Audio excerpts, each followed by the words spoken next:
right, everybody, welcome to Horror Face Off. We have a special episode today. It is Villains, and it is Freddy Krueger versus Pinhead. Elm Street and Hellraiser are represented. And we have an amazing panel to break it all down. How the show works is we take two horror films and match them up against each other. Using specific categories, the show's fearless panelists dissect every bone-chilling detail. In the end, the film that has the most category points wins Horror Face-Off. But the panel needs to think fast, for they only have a limited time to make their case. If they take too long, they will be killed. Leighanne will kill. Busted out her glove for this match, so we love that. Hi, Leighanne. Hey, Jason. You ready to slash some victims? I am. I'm gonna invade some nightmares here. All right. So, with that, I'm gonna give our panelists a 12-second window to promote themselves, and if they go over 12 seconds, once again, we will call on Leighanne to kill them. And we will start off with Lilith. You're up. Hi, my name is Lilith Fury. You can find me on Instagram at lilith.fury or just Google me. All right. Patrick. I'm Patrick. I'm with Kings of Horror. Check out original content, trivia, Horror Face Off, the chopping block, which is currently going on now, and much more. All right. Everybody's playing it safe so far. Haley, you're up. Hi, I'm Haley. I'm an actor. You can follow me on Instagram at ScottHaleyK, or you can look me up on IMDb. Big John. Hi, my name's John Popa. I'm a horror fan in Ohio. I'm on Instagram at John the Popa. You feel free to track me down there. Otherwise, I'm happy to be back on the show. Nice. And new to the show, we're happy to have Albie. Hello, I'm a voice actor, narrator, and the creator and host of the Scare Me podcast. All right. So, you're all well behaved in your intros. Nice. All right. Now it's time to get dirty. We are starting off with the first category. It is backstory. It's Freddy versus Pinhead. And to start us off, we will go to John. This one I went with Freddy. I think his backstory is really short and specific and nasty, and the more they kind of tried to develop it, kind of the nastier it got. I think with Pinhead, when they added a backstory, it kind of made him a little bit weaker in some ways. So Freddy definitely, to me, has the quintessential slasher background. He's just a horrible person who became a horrible monster after the fact. All right. Lilith, you're up. I love Hellraiser and anything and everything created by Clive Barker. When it comes to Pinhead, aka the Hell Priest, there's so many different iterations. In the Hellbound Heart, Pinhead was a woman whose origin was a mystery. The OG movies, he was Spencer, World War I veteran, who didn't really realize what he was asking for when he opened the box. In the graphic novel, even Kirsty Cotton becomes Pinhead at one point. And I really wish I knew the backstory of the one from the new 2022 Hulu movie. But their origins are also just beautiful and tragic. And Freddy's kind of, evil pervert who got rightfully taken out and came back. Kill! Oh, Got borderline. Okay, I think we found Lilith's passion, and it seems to be in this episode. So we'll see what happens. So it's off to a split decision. So we're gonna go to Haley to settle this tie for now. Okay, so I'm gonna go with Pinhead. Went from World War I vet to a high priest. Get a king who can do both. Love that versatility there. But it's also, he's less so a villain because you really feel for him because he is experiencing such PTSD that leads him down this kind of route of, following enjoyment, which then leads him to finding the puzzle box. So I just think that backstory is much more interesting, and he's just far more likable. Okay. Oh, that must have been close. Must have been close. All right, we will go to Patrick. So this is pretty easy for me. I'm gonna say I'm gonna go with Freddy on this one because I feel like his backstory has the most substance, has the most depth to it. I mean, it's even been stated in the fact that Robert Englund for years and years and years, has said that he would gladly go back if they could do a prequel that focuses on on Freddy's backstory. And I mean, you could say the same about Pinhead's backstory, but would I want to see a whole movie around that? No. Do I want to see a whole movie around Freddy's? Yes. Nice point. Good job. All right, and we're tied again. So for this, Albie, do you think you got the hang of it? I think so. All right. Let's settle this tie. You're up. As much as I love Clive Barker and as intriguing as I find Pinhead, I'm going to go with Freddy just because I feel he's more of an icon. I've got a Freddy down here. I've got the mask, a glove back there. I don't own any Pinhead items. And to me, it just doesn't call quite as much. I think the movies are really great. Even the new one I thought was really good. But as far as just a character goes, Freddy is... I had nightmares about him as a kid. It was just been a horror figure my whole life that's a little simpler to understand, and is a bad guy that's going to get you in your sleep. Whereas the big thing is that with Hellraiser... Oh! Fresh Done. dead. Dead. This Done. is the way you enter the fray, my friend. Good job. Good job. We love it. and I like the take. Sometimes simple is better, right? Broke down the ice now. We're ready to move on to the second category, which is appearance. And for this one, we will start off with John. So yeah, for this one was tough. These are two of the most iconic images in the history of horror. I did go with Pinhead. I think that look, even if you don't know anything about those movies, is just so distracting and disturbing and intriguing. Like, you just want to know more about him. The same is probably true of Freddy, but I think the Pinhead look, even for the era or for even amongst horror movie icons, is so distinct and original and messes with your head.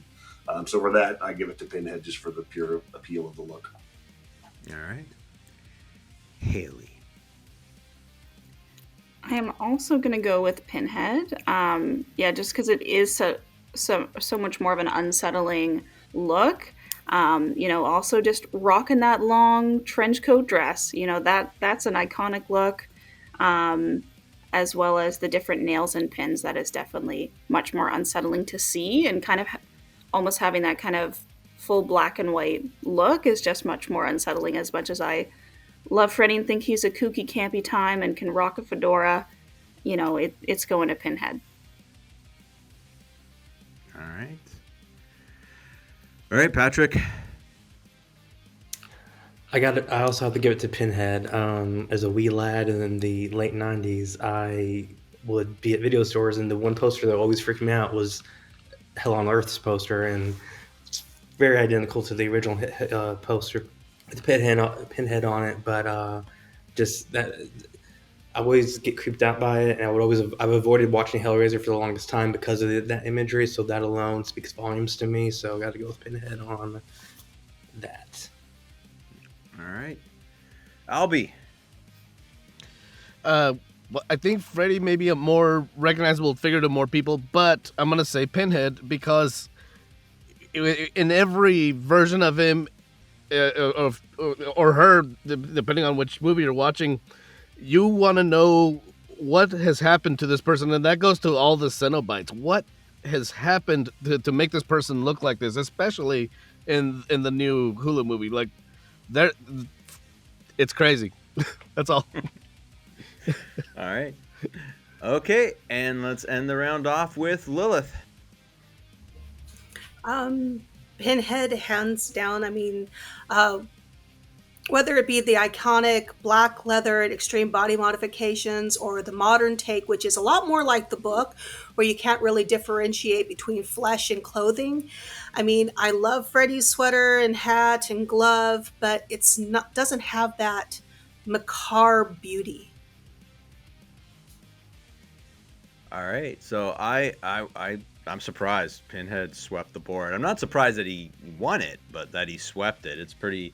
One thing I'll throw Pinhead's way for to credit him is the consistency of his look versus the inconsistency of Freddy. That is probably, if I were to vote, maybe where I would lay. But I will give a shout out to Freddy's look in part 2. That's always been my favorite. It's got the pointed nose. It just looks really witchy, and I wish it just stayed that way. But unfortunately, he ended up looking like pizza. Like, I mean, it's cheesy, but to say, but no pun intended. All right. We are moving on to style, and for this one, we are going to start with Albie. Style. I'm gonna say Freddy. I mean, it's maybe not as serious or frightening, but it's so much fun. One of my favorite things about the movies is always that you don't know when it's gonna come, and they're always so creative. Him coming out of the TV and pulling her in, and the roach trap. That stuff is so much fun. Just it's so creative and inventive every time. So I'm gonna go Freddy. All right, John. Yeah, so for this one, I went with Pinhead. I love that when Pinhead shows up, there's a very specific mood. Like, the music's very specific. It's got that, again, that sort of gothic Catholic tone. No matter what's going on in the movie around him, like, when he shows up, it becomes like a Pinhead moment, and it becomes very much about his look and the feel and the sort of terror he puts in the heart of everybody around him just by being there. So I think for that, in terms of just like when Pinhead shows up in a room, like, everything changes and the whole mood changes and the tone of the movie changes, and so I think I give him the style for that. All right, Lilith. Freddy was charismatic and funny. I mean, he had fun with his kills and manipulations and overall evilness. He was a god almost. Like, in the dream realm, he was a god. Whereas Pinhead was just really stoic. He didn't really have that much personality. I mean, after all, he was a priest. All right. So who are you going with? Freddy. Freddy. All right. Okay. Okay, so let's go to Haley. Okay, so I'm also gonna go with Freddy, just because like he's just so kooky, and that will always have my heart. He's got so many good one-liners, which my favorite one is he goes, "I said, where's the fucking bourbon?" And I just thought that was so good. Also, he just always has like a silly expression. You know, he's got some weird little body movements he does. Just like you can't help but laugh when you see him, and I just think he's just so much fun. Nice throw too. Lynn, where do you keep the bourbon? All right. So to finish off this round, we will throw to Patrick. All right, so this one I got to go with Freddy. To me, Pinhead's very monotone. He's very one-dimensional. He's very just run-of-the-mill. You see Freddy being really sadistic. You see Freddy being comical. You see him being just very manipulative. He showcases a wider, diverse range of things he can offer his victims to kill them, to achieve his goals and to achieve his dreams. So before we move on to the next round, I want to check in with someone who I think is feeling a little bit lonely, a little bit sad, a little bit maybe useless right now so far. How you doing, Leighanne? I'm sad. You're right. Everybody's just like short and to the point, and I thought everybody would be rambling a little bit more. I know. I need y'all to start rambling. You'll get me again. I mean, I got you for the first time, so that honestly I love Clive Barker. Yeah, that's good. That's what we want. We want the passion. All right, so we shall move on to the next round, which is weapons. And for this one, we will start off with Albie. Freddy, I think that there's no beating that iconic glove. It's everyone knows it. Everyone was afraid of it. It's just the coolest. It was one of I would say one of the coolest and most iconic weapons in cinema. Period. So that's my answer. All right, John. Yeah, I went with Freddy too. I love the meat hooks going through people's flesh. I think every time they show that in the Pinhead movies, it's pretty disturbing. But the Freddy glove, especially at the time, was so original and it freaked people out so much. And the scraping against the walls and all that stuff that he did to make it even worse. It was such a unique and really a personal way for Freddy to kill somebody. Kind of bugs me how much they got away from the glove as the movies went on and got more into the slapstick. Because when he was just ripping people up with that thing in the first movie, it's pretty horrifying. So. Yeah, that glove's. I have one too, but I didn't want to have it on here to tilt my my hand. All right, Lilith. Freddy with this one. I mean, the Cenobites don't really use much weapons aside from hooks and whatnot, and they can literally just yank your skin off. But Freddy has used a television set. He's turned someone into a bug. He's killed people in a video game. Plus, his glove. In sleep deprivation. Everything's a weapon to him. Well put. Haley. I am also going to go with Freddy. I do think that, as everyone has said before, it is so iconic and it is so recognizable. Like, even if, on shirts, if you just see kind of that scratch mark, you instantly know, like, that's, a Nightmare on Elm Street reference. And also, he's always prepared. He's always got the glove on. So, with Pinhead, you kind of, like, know when it's going to happen. But with Freddy, like, he's always got that hand. But is he going to use it right now? You don't really know. And also the use of the sound in terms of cinematically, I think that's very fun. All right. You think he sleeps with the glove? Yeah. Probably. Yeah. Just checking. Yeah. All right. Patrick. I too have to go with Freddy on this one. To me, the biggest thing is, and the coolest thing, and others on this panel have already, addressed the different means that he's killed people, roach motels, there's comic books, etc. The fact that he uses people's interests against them, their own personal interests and passions against them to kill them is, again, puts him in the category that not too many other horror villains can say. So for that reason, I got to go with Freddy. Let's move on to Strength-a-Rooney, and for this one, we are going to start with Patrick. I gotta go with Freddy again. You have Super Freddy, he was awesome looking. He had so much strength. Pinhead, again, hasn't really shown his strength. Again, he primarily relies on chains and hooks and saws, rotating saws and whatnot. Freddy, I think part of his strength is his wit and integrity to echo what I said about the kills, to use their people's personal, passions against them. Whether it be if he has to crush someone in a roach motel, he can show his mental strength. Nope, you're dead. You're dead. That's all, folks. You're dead. She's back. All right. Welcome back, Leighanne. Enjoy it. So nice. Enjoy it. You deserved it. You've been so patiently waiting. All right. Let us go to Haley. I forgot that this was a category, so I didn't really prepare my argument. So we're gonna give it our best shot here. But I'm gonna say Freddy because he gets into a brawl. He's always brawling. He's always fighting. Is he doing a good job every time? No. But I do think that he uses his physical strength as where Pinhead is kind of he's a high priest, like he's kind of above doing that. So you don't really see it in the same way. All right. So a little bit of love for Freddy being like a grinder, plugging away in the corners and digging ditches. Okay. Absolutely. All right. All right. Albie. I think, considering strength, you have to think about as far as like their strength and ability to kill, which is, as far as Pinhead goes, he's a pretty easy villain to avoid. You have to do some really specific stuff. You have to work hard for him to find you and kill you.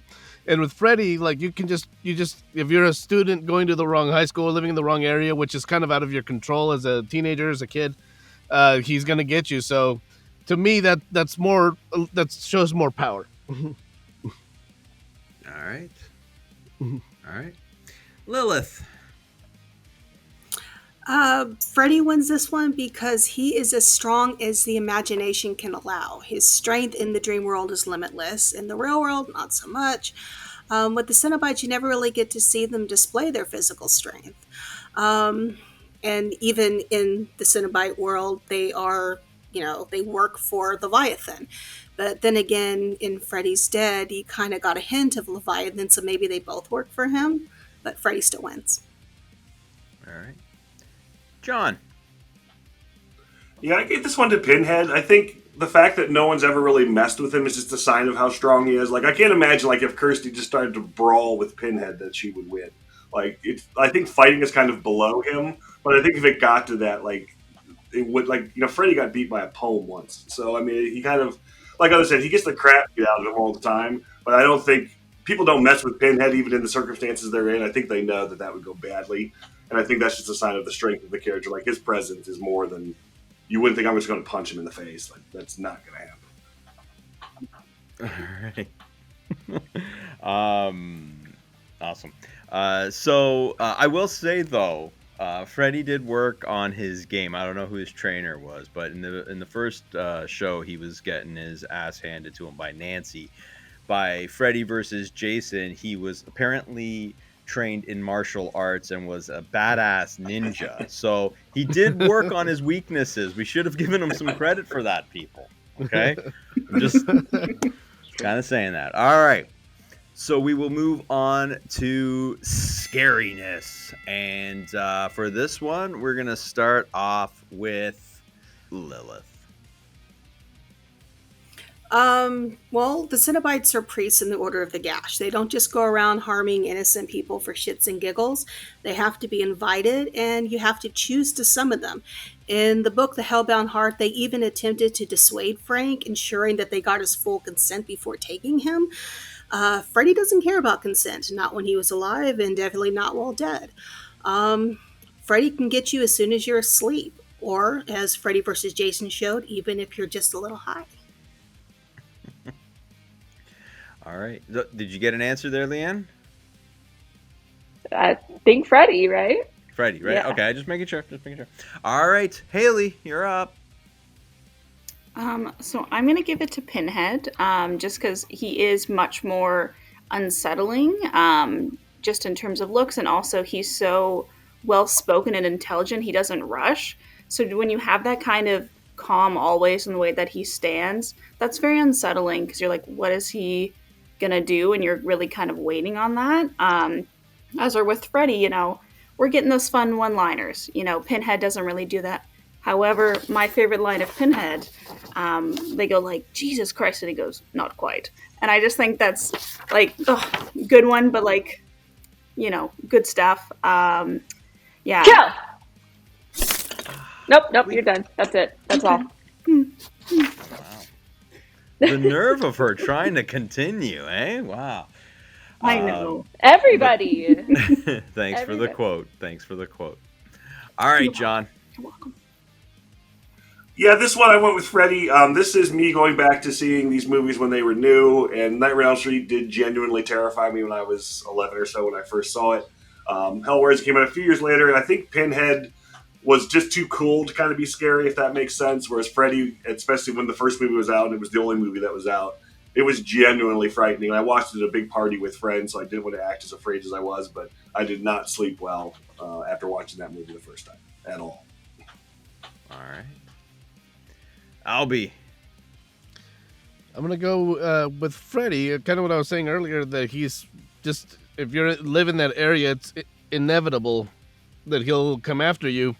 You don't know when, and the sleep is something you cannot avoid. Like, and it's so scary to see them fighting sleep and trying not to let it happen, and it comes anyway. You cannot stop it.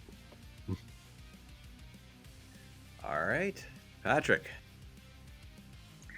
You know, to go a little bit against with what like Haley brought up, you know, which was a good point about, you know, him being so well spoken, Pinhead being so well spoken and intelligent.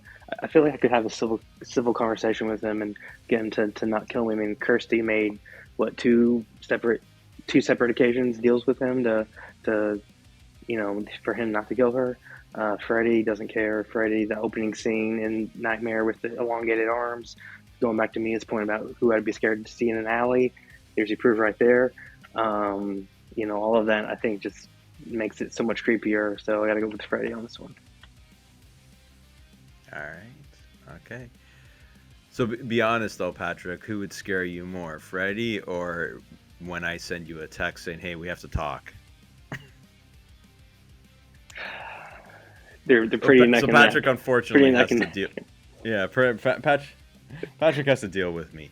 All right, so we are going to move on, and for the next one, this one's going to be an interesting one. It is the movies of these killers, the entire catalog.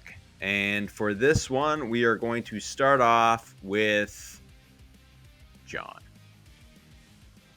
I think overall the Elm Street movies probably hold up better than the Hellraiser movies. I think the first two Hellraiser movies are pretty great, but then you really have to be a guilty pleasure kind of guy to like the next ones.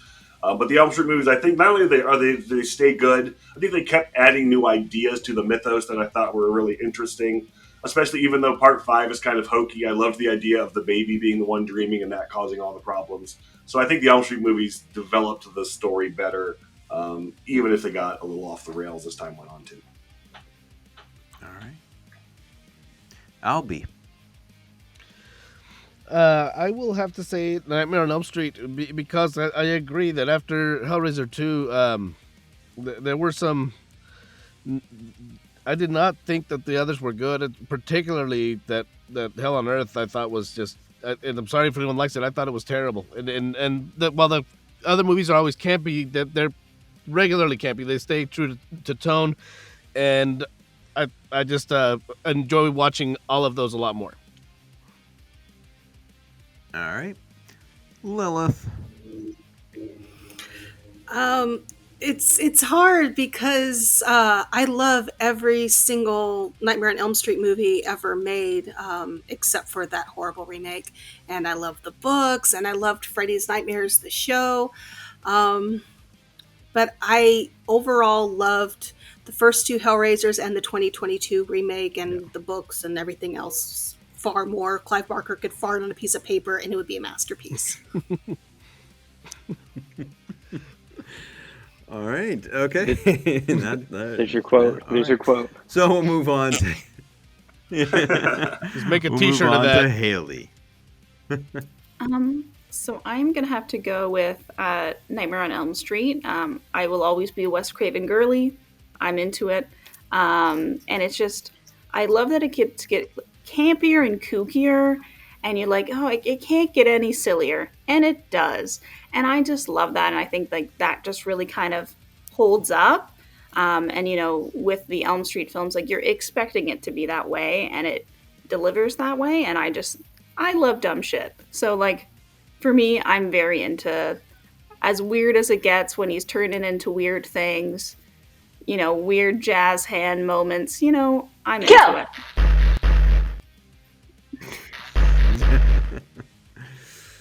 All right, Patrick. You know, on paper, this looks like an easy win for Freddy and the Nightmare movies. But if you look at both series, the first four movies of each franchise are solid. You know, all four. You know, the first four were all theatrical releases. Then Hellraiser went straight to DVD. So and then you know, I recently did a rewatch of all the Nightmare movies. I do not like New Nightmare. I'm probably in the minority, but that being said, I'm going to go with Freddy. Again, body of work is good, but like it's a lot closer and a lot more neck and neck than you realize. Then one of the direct to DVD sequels, you have Kirsty back. Shoehorn in. No, you can't keep going. Everybody just keeps talking when they're dead, and that's not a thing. I hate to break it to you. So we're moving on to the final category for this one, and this one is I mean, there's no right or wrong. This is very, very subjective, as most of them are, but icon status.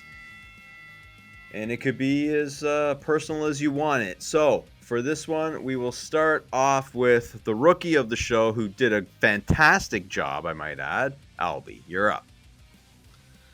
Uh, I would, I would say that Freddy is, I would say, a much bigger icon.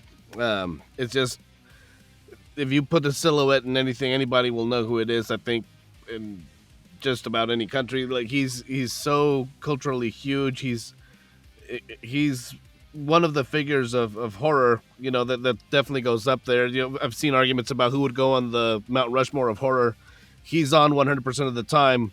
Whereas some people would maybe put Pinhead and maybe some wouldn't, but there's unquestionably Freddy's there. All right. Lilith. Whoop. You're up.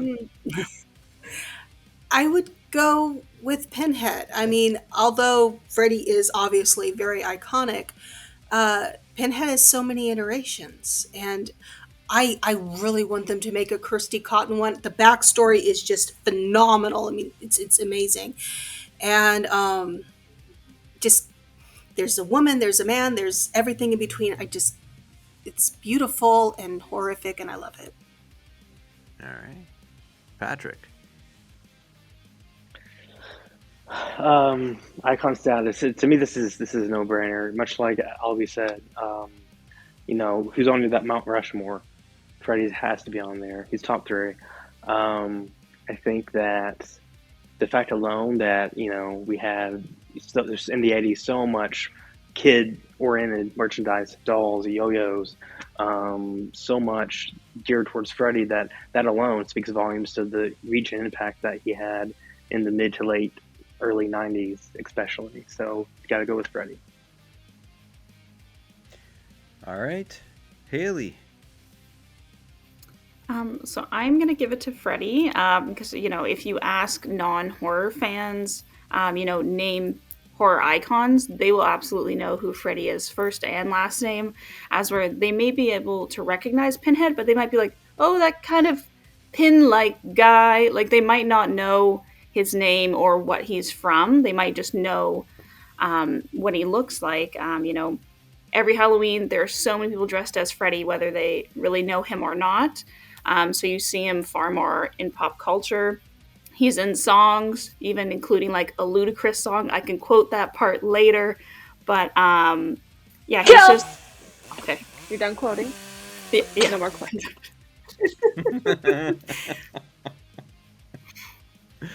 All right. All right, John. You're up. Yeah, I mean, I definitely agree that Freddy is infinitely more recognizable, especially if you go outside the horror scene. I am going to give this to Pinhead just because I think he was as Freddy was sort of running out of steam, Pinhead came in and kind of made horror cool again.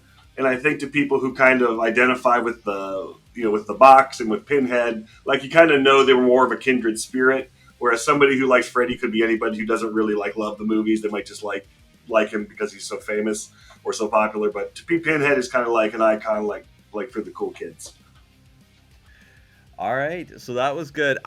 For what it's worth, Leatherface is firmly cemented in my Mount Rushmore, but that's just me. All right, so with that, we are done. We did it. We made it through, and I thought this was a really, really good battle. There was a couple categories where each of them took it, but a lot of splits and great opinions. I think I have the toughest thing of the match is coming up with. This was the most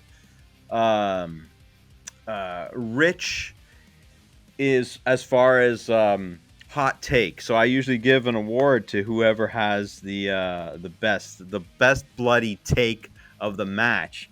And there, I think everybody kind of had I wrote something down for everybody. I'm stumbling all over my words.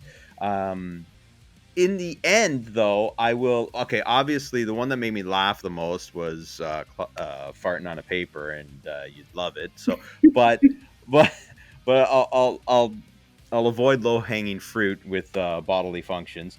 And I really like the Freddy got killed by a poem. That was very very well done.